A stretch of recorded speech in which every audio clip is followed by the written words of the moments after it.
Bon, alors moi je suis Julien Taillette, donc moi je m'occupe du service de cancérologie digestive de Pompidou. Donc Pompidou a choisi pour l'instant, j'espère que ça continuera, de faire une cancérologie hyper spécialisée. Donc on a des équipes de radiothérapie qui sont différentes du service d'oncologie, ça c'est assez fréquent. On a un service de gastro-entérologie qui s'est consacré à la cancérologie digestive et qui est indépendant du service de gastro-entérologie générale, donc c'est le service dont je m'occupe. Et puis on vient de monter une équipe d'oncologie thoracique aussi, spécialisée pour les tumeurs thoraciques, qui sont aussi un gros pan de la cancérologie en fréquence. Et puis on a des oncogériatres aussi dans le service de gériatrie qui s'intéressent aux personnes âgées atteintes de cancer. Alors bon, âgé c'est très variable, hein, c'est un âge qui n'est pas l'âge de la carte d'identité, mais un âge physiologique, donc on peut être âgé à 75 ans ou ne pas l'être à 85, hein, ça dépend vraiment pour les médecins de ce que vous avez comme autre problème de santé associé. Donc dans le cancer colorectal, les thérapies innovantes, en fait je vais parcourir les choses de manière un peu plus large, je vais vous parler plutôt de comment on envisage d'avancer en cancérologie, pas que dans le cancer colorectal. Aziz vous a rappelé les chiffres, donc en France c'est 40 000 cas, dans le monde c'est 1 million de nouveaux cas par an, donc c'est quand même vraiment beaucoup de gens. Et il vient de vous le dire, on peut arriver à guérir des patients avec des métastases, ce qui est exceptionnel dans les tumeurs solides. Quand vous avez une tumeur solide avec des métastases, dans la plupart des cas, malheureusement les médecins ne peuvent pas vous guérir, ils peuvent maintenir votre maladie, l'empêcher d'évoluer, parfois pendant plus d'une décennie, mais c'est très rare qu'on arrive à guérir les patients. Et puis c'est un exemple de prise en charge pluridisciplinaire, c'est-à-dire que c'est probablement lié aussi au fait d'ailleurs que les spécialistes d'organes comme les gastro-entérologues que nous sommes ont été très impliqués dès le départ. C'est-à-dire qu'on avait une habitude de travailler la main dans la main avec le chirurgien digestif pour tout le reste de la gastro-entérologie. On a continué à avoir cette habitude pour la cancérologie. Et c'est la première discipline qui s'est mise à faire collaborer radiothérapeutes, chimiothérapeutes, gastro-entérologues endoscopistes et chirurgiens ensemble dans des réunions pour parler du cas du malade et essayer de voir tous les aspects qu'on pouvait mettre autour de lui pour essayer de lui procurer le meilleur soin possible et la guérison quand c'est possible. Donc le traitement du cancer avec une belle faute de frappe dans le titre, c'est en général assez simple. Quand c'est localisé, c'est la chirurgie. On peut utiliser les rayons quand c'est un peu plus loco-régional. Et puis on fait aussi des traitements généraux, qu'on appelle dans notre jargon médical des traitements systémiques, parce qu'ils vont s'occuper de tout l'organisme. Et donc ça, c'est les acteurs thérapeutiques, à côté desquels il faut des bons anatomopathologistes, des bons radiologues, des radiologues interventionnels si on veut faire des traitements intra-artériels comme nous avons choisi de le développer ici. Et avec Gustave Roussy, on est les deux gros pôles de référence des traitements intra-artériels en Ile-de-France. Et ça se développe beaucoup aussi en région et ça se développe de plus en plus aussi à l'international. C'est une technique qui était assez franco-américaine jusque-là. Il y avait 2-3 centres aux États-Unis et 5-6 centres en France. Et puis des médecins nucléaires qui vont faire du diagnostic, mais qui commencent en cancérologie, mais pas tellement dans le cancer colorectal, à faire de la thérapeutique. C'est-à-dire qu'ils peuvent parfois aussi être des acteurs dans le traitement du cancer. Et dans le cancer colorectal, il n'y a qu'un seul exemple, c'est des petits pics qu'on peut envoyer dans l'artère du foie dans un cadre de traitement intra-artériel hépatique chargé par un composé qui s'appelle l'yttrium et qui permet d'irradier de manière interne des métastases hépatiques et non pas de manière externe, car le foie est très sensible aux rayons et les cellules saines meurent souvent bien avant les cellules tumorales, ce qui rend la radiothérapie du foie de manière externe compliquée, même si les nouveaux appareils comme le CyberKnife, etc. commencent à permettre ce genre d'irradiation. Alors les traitements systémiques, historiquement, c'est la chimiothérapie. La chimiothérapie, c'est assez simple, c'est je vais tuer des cellules qui se divisent. Voilà, les cellules cancéreuses, leur premier problème, c'est qu'elles se divisent trop vite, donc moi je ne veux pas qu'elles se divisent trop vite, donc je vais attaquer la division cellulaire. Le problème, c'est qu'évidemment, dans notre corps, on a plein de cellules normales qui se divisent aussi. Et ces cellules, elles prennent un coup sur la tête et elles sont responsables des toxicités qu'exprime le patient. Et donc, qu'est-ce qu'on renouvelle vite dans notre corps? On renouvelle nos muqueuses, dans la bouche, dans le tube digestif. On renouvelle vite nos paumes et nos plantes. C'est des cellules qui ont un turnover rapide. Et on renouvelle vite de cellules sanguines, globules blancs, plaquettes, globules rouges. Et donc, toutes ces cellules-là vont montrer la grande majorité du spectre de toxicité des chimiothérapies, les toxicités que va présenter le patient, afte dans la bouche, nausées, diarrhée, desquamation, rougeur, inflammation des paumes et des plantes. Et puis après, il y a des toxicités spécifiques. On a parlé du cisplatine qui peut donner une toxicité sur l'oreille et l'audition, de l'oxaliplatine qui peut donner une toxicité neurologique. Donc des choses un peu plus spécifiques.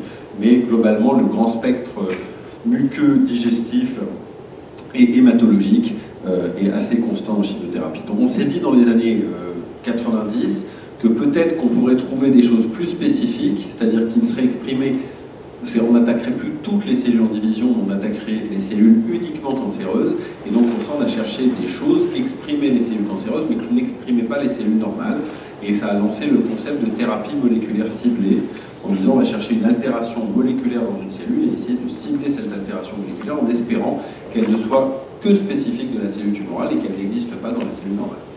Vous allez voir que ce n'est pas tout à fait aussi simple que ça. Malheureusement, beaucoup de choses qui existent dans la cellule tumorale existent aussi dans la cellule normale, mais l'idée c'était d'être beaucoup plus ciblé et de limiter la toxicité ainsi. Et donc on a pris vraiment, on a essayé de tirer sur le crabe là, que vous voyez sur le patient de manière plus appropriée qu'avec la chimiothérapie, mais finalement on s'est souvent rendu compte que ces thérapies moléculaires ciblées avaient aussi leur propre toxicité différente de la chimiothérapie. Si vous prenez par exemple un facteur qui s'appelle le facteur de croissance épidermique, qui est exprimé dans un certain nombre de cellules cancéreuses, mais aussi, comme son nom l'indique, dans l'épiderme, dans la peau, et ben vous allez déclencher des boutons chez votre malade parce qu'il y a des cellules normales qui l'expriment dans la peau et ça crée une acné quand on utilise ce produit par exemple. Et puis on s'est aussi rendu compte que toutes seules, ces thérapies moléculaires ciblées marchaient dans certaines maladies, mais que dans beaucoup de maladies, dont le cancer colorectal, il fallait quand même les associer à la chimiothérapie. Elles ont bonifié les résultats, elles permettaient d'améliorer significativement les résultats, mais elles ne permettaient pas complètement de s'en placer.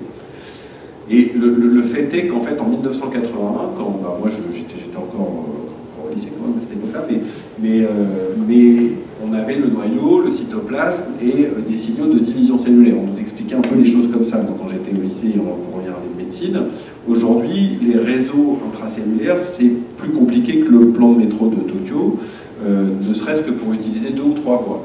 Donc on a beaucoup amélioré nos connaissances et c'est aussi ça qui a permis de plus en plus, non seulement de comprendre que telle voie allait entraîner une division active et était très importante pour la survie de la cellule cancéreuse, mais aussi de développer ensuite des médicaments qui vont empêcher l'activation ou l'inhibition, suivant les cas, de cette voie. Et donc on s'est dit qu'en ciblant les altérations moléculaires qui permettent à la cellule cancéreuse de se développer, on pourrait améliorer la survie des patients. Historiquement, on ne fonctionnait pas du tout comme ça, on fonctionnait par organe, histologie, expérience. C'est-à-dire, vous avez un cancer du côlon, je sais qu'il faut faire tel type de chimiothérapie, et j'ai besoin que l'anapathe, la personne qui va examiner la biopsie de la tumeur, me confirme que c'est bien ce type de cancer du côlon, parce qu'on peut avoir dans certains organes plusieurs types de cancers. Donc dans le cancer du côlon, c'est le cancer glandulaire qu'on appelle adénocarcinome, qui est de très très loin le plus fréquent, mais dans le cancer du pancréas, on a 10% des tumeurs qui s'appellent des tumeurs endocrines, qui ne sont pas des adénocarcinomes, donc il fallait l'organe et l'histologie, et puis l'expérience, c'est-à-dire que vous étiez passé dans l'école de M. Israël à l'hôpital Paul Brousse, ou dans l'école de M. Bisset à l'hôpital Saint-Louis, et on vous avait appris que dans ces cancers, il fallait faire tel type de protocole. Donc c'est comme ça qu'on faisait. Ça marche pas si mal, hein, c'est pas mauvais, mais on pouvait essayer de faire un petit peu mieux. Et donc aujourd'hui, ce qu'on essaie de comprendre, vous avez entendu dans ce que je vous ai dit avant, c'est en fait de trouver le bon traitement sur la bonne tumeur pour le bon patient. Et donc de mettre tout ça en ligne pour essayer d'être plus efficace. Et donc ça change un petit peu la donne. Et dans certains cancers, comme le cancer du poumon, vous voyez sur le camembert qu'on a trouvé des altérations moléculaires qui couvrent aujourd'hui à peu près 35-40% des tumeurs, qu'on ne traite plus comme un cancer du poumon, mais qu'on traite comme un cancer qui a un problème dans EGFR, alors c'est des noms barbares, EGFR, GFR4, HER2, CARAS, et qu'en fonction de l'expression de ces altérations moléculaires, on ne donne pas le même traitement aux malades. Alors c'est compliqué parce qu'il y a des groupes qui représentent pas mal de patients. Ici, vous avez 20% des malades ici, 10% ici, puis il y a des tout petits groupes, 3 ou 2% des malades.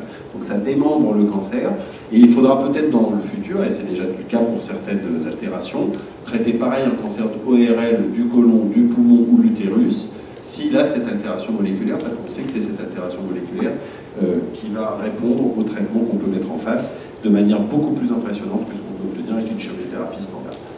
Et donc, on a, pour le cancer colorectal, si on revient à notre sujet, la recherche d'anomalies moléculaires est passée dans la routine depuis une dizaine d'années, et donc on fait, grâce aux anatomopathologistes et aux laboratoires de biologie moléculaire qui travaillent de concert, l'évaluation de ces différentes altérations-là, qui s'appellent RAS, BRAF, MSI, HER2, peu importe, mais ces 4 altérations sont recherchées maintenant quasiment en routine, les 3 premières complètement en routine, la dernière plus ou moins, suivant que vous êtes dans un centre qui fait un peu de recherche et qui a les moyens de les tester ou pas. Et puis on a, grâce à ça, permis utiliser des traitements qu'on appelle anti-EGFR, dont je parlais tout à l'heure, qui donnent de l'acné, qui vont jouer sur la cellule tumorale, parce qu'on sait que quand les gens n'ont pas de mutation RAS, ils vont être très sensibles à ces traitements et qu'on va améliorer la survie de plus d'une année chez des gens qui ont des métastases, et c'est beaucoup. Ça peut paraître ridicule au niveau du patient qui aimerait qu'on lui offre plutôt 10, 15 ou 30 ans de survie mais de pouvoir passer de 1 an à 2 ans de survie en médiane, c'est déjà très important. Et c'est un traitement, donc des fois quand on trouve un deuxième, puis un troisième, puis un quatrième, on rajoute une année à chaque fois ou 6 mois à chaque fois, et ça change la donne. Moi, quand j'ai commencé le traitement du cancer colorectal dans les années 90, les survies étaient entre 6 et 12 mois. Aujourd'hui, dans les publications récentes, elles sont entre 30 et 40 mois en médiane. Ça veut dire que vous avez encore 50% des gens qui sont vivants après 40 mois de diagnostic et de traitement, et pour certains, qui vont guérir. Même si ça reste aujourd'hui encore une minorité. Donc ça, c'est le GFR, c'est un exemple où on va agir sur la cellule tumorale, en analysant ces mutations RAS là en violet, et qui vont nous permettre de dire est-ce que le malade doit recevoir ce traitement ou ne doit pas le recevoir. Et puis on a aussi d'autres types de thérapies moléculaires ciblées qui ne jouent pas sur la cellule tumorale, comme les anti-angiogéniques, ici le VEGF, qui est un facteur qui va permettre à la tumeur de fabriquer des vaisseaux pour se nourrir elle-même. Parce que la tumeur, quand elle dépasse 2-3 mm, elle n'est plus capable de grossir sur le tissu sur lequel elle s'est implantée. Elle a besoin de se fabriquer ses propres vaisseaux nourriciers, pardon, c'est un exercice d'orthophonie, pour arriver à continuer à grossir et à proliférer. Et donc là, on peut utiliser aussi ces molécules qui vont non pas jouer sur la tumeur directement, mais jouer sur l'environnement de la tumeur et ce dont elle a besoin pour évoluer. Donc là, je vous montre juste des photos. Alors ça, c'est ce qu'on appelle un PET scan. Donc ça, c'est un procédé qui cherche des cellules qui sont métaboliquement actives et qui ont besoin de beaucoup de sucre. Or, toute cellule qui se divise a besoin d'énergie. Cette énergie est apportée par le sucre. Et le PET scan, on va mettre un marqueur sucré, du fluorodéoxyglucose, qui émet ce qu'on appelle un positon, qui est fait par nos amis médecins nucléaires, et qui donne des images qui vont permettre de localiser toutes les zones dans le corps qui mangent trop de sucre. Donc vous voyez ici du noir, par exemple ici et là, ce sont les voies urinaires et la vessie, parce que le produit s'élimine à cet endroit-là. Et ici, vous voyez du noir dans la zone qui représente le foie sur le corps, en projection comme ça sur l'aire hépatique à droite, sous les côtes, et on voit que dedans il y a plein de noir, et donc il y a probablement des métastases dans ce foie, et vous voyez avant le traitement moléculaire ciblé, le patient a plein de métastases, après on ne voit plus une seule qui en tout cas consomme du sucre. Ça ne veut pas dire qu'elles sont plus là, ça veut dire qu'elles sont plus métaboliquement actives, et puis là on a une grosse masse abdominale, le patient est traité par un traitement ciblé, on voit que la masse est toujours là, mais qu'elle a énormément réduit par rapport à sa taille de départ, juste pour vous donner une idée de ce qu'on peut voir grâce à ces traitements. Donc le profil moléculaire de cette tumeur qui nous permet éventuellement de proposer des traitements moléculaires ciblés, se fait à partir d'une biopsie, d'un bout de tumeur, mais les choses sont en train d'évoluer et on a très récemment publié avec l'équipe de Pierre-Laurent Puig, avec Aziz, moi et une de nos associations de recherche, qu'on peut, pour le cancer colorectal, lorsque les malades ont des métastases au niveau du foie, grâce à une prise de sang seulement maintenant, faire des analyses moléculaires qui sont parfaitement fiables et qui correspondent à ce qu'on trouve quand on analyse la tumeur dans 98% des cas. Une concordance de 98%, ce qui est très bon. Et donc on va pouvoir se passer, pour ces malades-là en tout cas, de biopsie itérative et de tout le circuit compliqué qui est d'envoyer le prélèvement du laboratoire d'Anapat au laboratoire de biologie moléculaire pour le techniquer, qui prend du temps. Et des fois, les patients, ils n'ont pas le temps, on ne peut pas les laisser 4, 5, 6 semaines à attendre un résultat, il faut les traiter dans les 10-15 jours qui suivent la consultation maximum. On fait aujourd'hui ces analyses, je vous l'ai dit, pour 4 gènes, et on le fait en fait dans des panels de gènes, c'est un peu plus que 4 gènes, on fait sur 23 gènes à Pompidou, dans une technique qui s'appelle le NGS, mais on peut aussi le faire sur tout le génome de la cellule tumorale. C'est ce qu'on appelle le WGS pour Whole Genome Sequencing, ou WES pour Whole Exome Sequencing. L'exome, c'est la séquence codante du gène. Et ça coûte aujourd'hui beaucoup plus cher, mais encore une fois, le développement technologique ne cessant pas, et la concurrence jouant, et la demande augmentant, on pourrait aussi voir des prix de tout ça baisser, et demain faire un profil moléculaire complet des tumeurs à partir de biopsie tumorale, ou peut-être même dans le futur relativement proche, à partir du sang, en tout cas pour certains malades. Donc c'est quelque chose qui est en train d'avancer, qui est en train de se simplifier.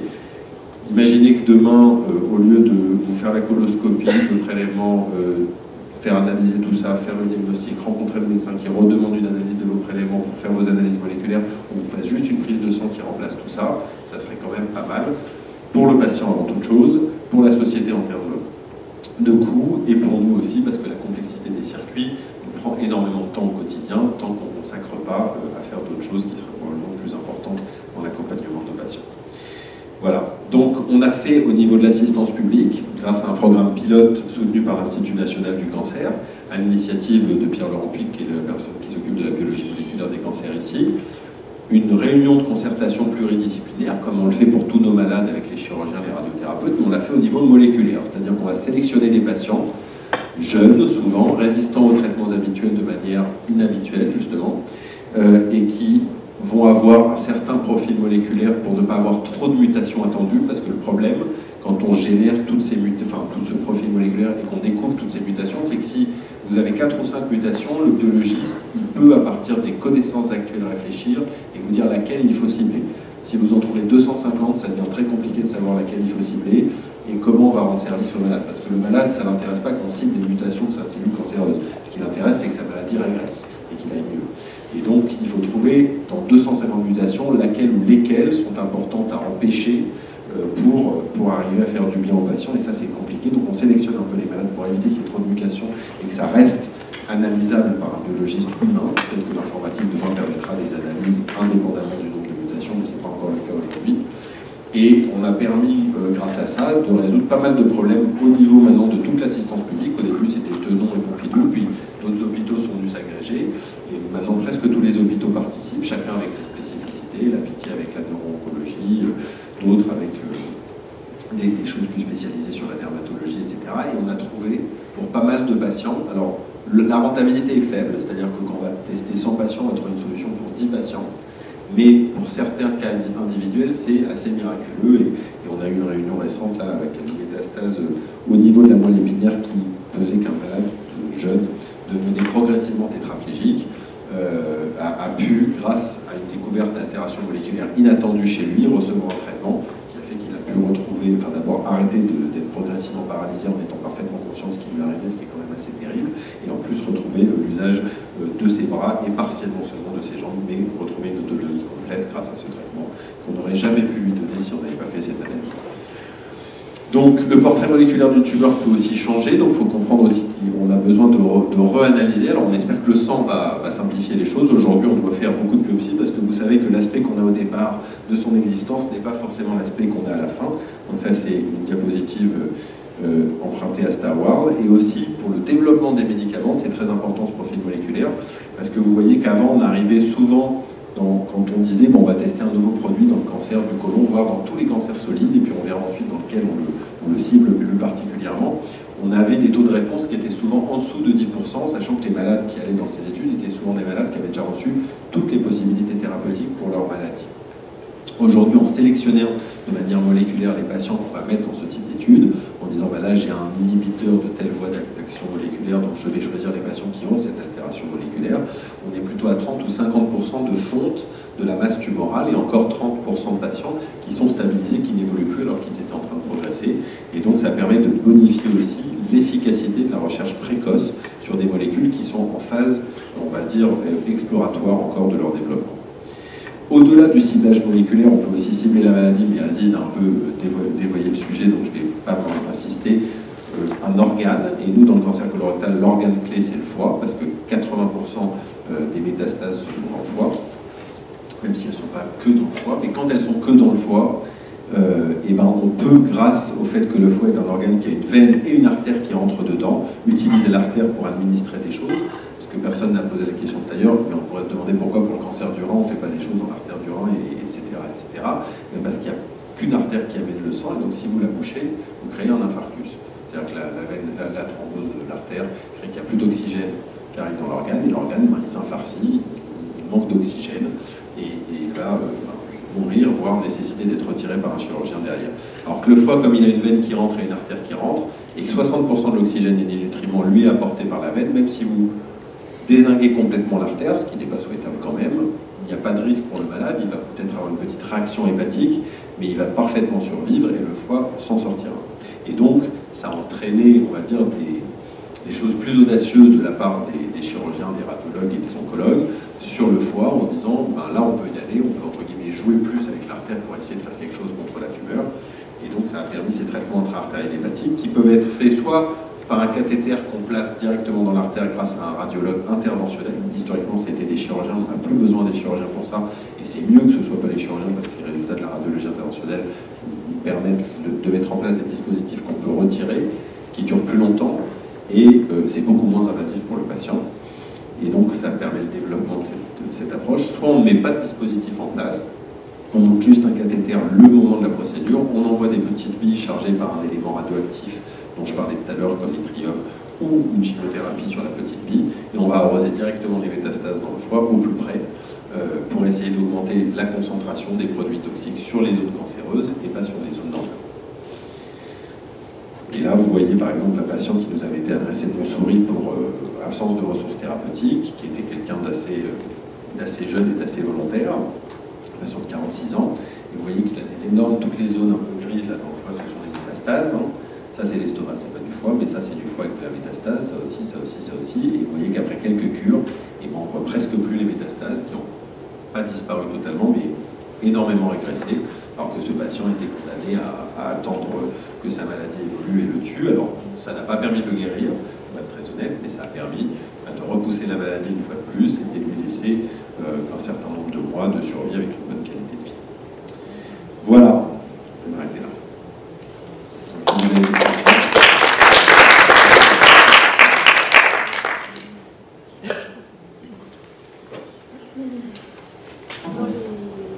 L'arsenal pour justement agir sur ces molécules que vous avez définies, c'est quoi? C'est la chimiothérapie?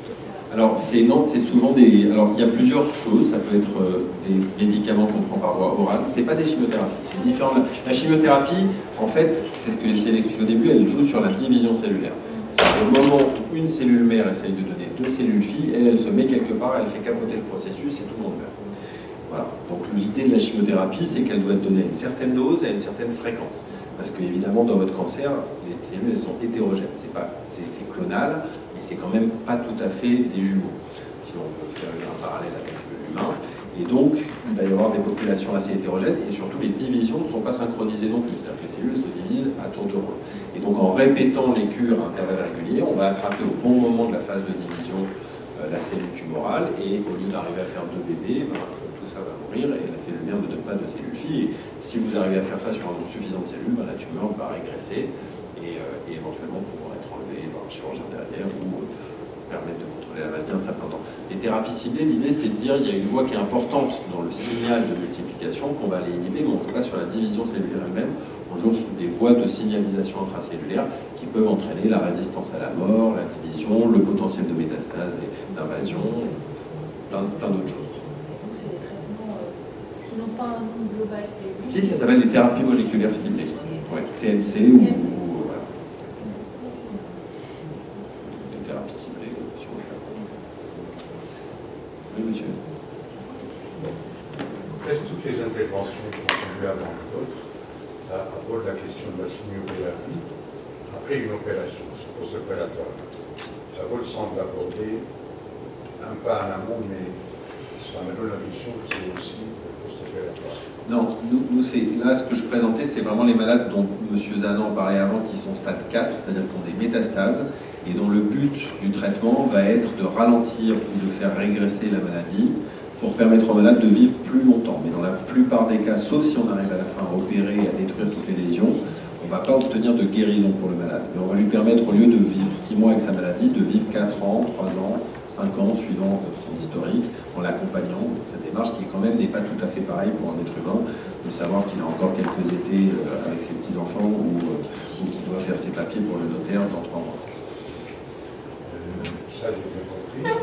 Mais il y a des stratégies qui sont proposées pour la chimiothérapie. Une stratégie de désescalade et une stratégie de désescalade. Et dans la stratégie de l'escalade, j'ai pu comprendre qu'on commence par 2 produits, dans multiplicatif, ou la désescalade, c'est-à-dire qu'on commence le traitement à maximum de ce que l'on peut. Alors, quel est l'intérêt de l'un ou de l'autre? Aujourd'hui, vous savez de quelqu'un qui a été déjà diagnostiqué comme ça, de cancer colorectal. Tout à fait.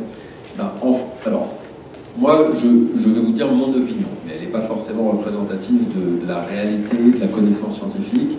On a eu des études qui ont testé est-ce qu'il faut frapper très fort tout de suite et chez tous les malades, ou est-ce qu'on peut commencer doucement et puis augmenter à chaque fois que la maladie évolue, on rajoute une molécule. L'idée, c'est que si on commence doucement, on est moins Enfin, on a moins d'effets secondaires avec une molécule que si on en donne 3 d'emblée. D'accord? Donc, l'idée, c'est d'améliorer la tolérance du patient, d'améliorer sa qualité de vie en commençant pas trop fort. Le fait est que ces études ont montré que ce n'était pas très différent, mais c'est des études qui datent d'une quinzaine d'années. Aujourd'hui, avec toutes les molécules qu'on a, ça n'a pas été réétudié. Donc on ne peut pas savoir si ces résultats qui étaient vrais il y a 15 ans, quand on avait 2 ou 3 possibilités, sont vrais aujourd'hui quand on en a 7 ou 8. Parce qu'on a plus de molécules et plus un arsenal thérapeutique beaucoup plus étendu. Donc il faudrait les refaire, pour l'instant personne ne les a refaits. Et la deuxième chose, c'est que moi, ma façon de voir la maladie, c'est que c'est une vraie saloperie, le cancer, et qu'il ne faut pas être gentil avec lui, et qu'il faut plutôt taper fort, et même très fort, et très vite. Donc mais je pense aussi à mon malade, hein, bien sûr, parce que le but, c'est pas juste de battre le cancer, c'est pas que le patient se sente bien. Et donc, je vois les choses de la manière suivante. C'est qu'on peut, aujourd'hui, on le sait, taper fort, faire ce qu'on appelle un traitement d'induction, mais pas taper fort ad vitam aeternam, taper fort 4 à 6 mois, et ensuite on désescalade. On permet un temps de traitement très léger aux malades, mais on a pris en gros ceinture et bretelles, c'est-à-dire qu'on a tout de suite envoyé quelque chose de fort et de violent contre la maladie. Et donc on ne prend pas le risque de mettre un traitement pas fort qui ne marche pas, d'en rajouter un deuxième qui ne marche toujours pas, puis d'arriver au 3e traitement qui marche, mais est-ce que le malade, lui, va pouvoir attendre 6 mois ou 8 mois qu'à chaque fois on fasse un bilan, on change de traitement. Donc moi, ma stratégie, c'est de taper fort si le malade peut le supporter et son état le permet dès le départ, et puis au bout d'un certain temps, essayer de diminuer le traitement pour lui permettre un traitement léger, et ce qui fait qu'à la fin, si le malade vit 5 ans avec sa maladie, il aura quand même eu ces 12 ou 18 mois de traitement léger, mais il ne les aura pas eu dès le départ, il les aura eu un peu plus tard. Voilà. C'est plutôt ça que je défends idéologiquement, entre guillemets. Mais l'étude est en train d'être faite, en train d'essayer d'être faite en France, il y a une étude qui pose cette question de est-ce qu'il ne faut pas commencer doucement. Et dans le monde, parce que nous, on est universitaires, donc on fait beaucoup de conférences en Amérique latine, en Europe de l'Est, en Asie, etc. Et ben c'est les traitements légers qui dominent, en fait. Dans la vraie vie du quotidien, c'est les traitements légers qui dominent. Et quand vous parlez avec des collègues à Buenos Aires ou à Pékin, ils vous disent, bah, vous savez, en fait, nous, dans notre pays, tout le monde n'a pas accès au traitement. Et c'est souvent des gens influents et riches qui ont accès au traitement. Et on préfère ne pas leur donner trop de toxicité pour la réputation de notre centre, de notre profession, de je ne sais quoi. Et quand ça va mal, ils sont d'accord pour accepter plus de toxicité. Et donc là, on peut rajouter des choses plus fortes. Donc vous voyez, ça dépend aussi de plein de choses, comment on soigne les gens, y compris du système de santé et de la façon dont il est financé. J'ai découvert ça au cours des dernières années, en faisant des conférences, en me rendant compte qu'on marque plein de trucs dans les bouquins et que les gens ne font pas du tout la même chose dans leur centre. Et donc je me suis dit, c'est étonnant que ça soit si discordant, et l'explication, elle peut être trouvée dans ce genre.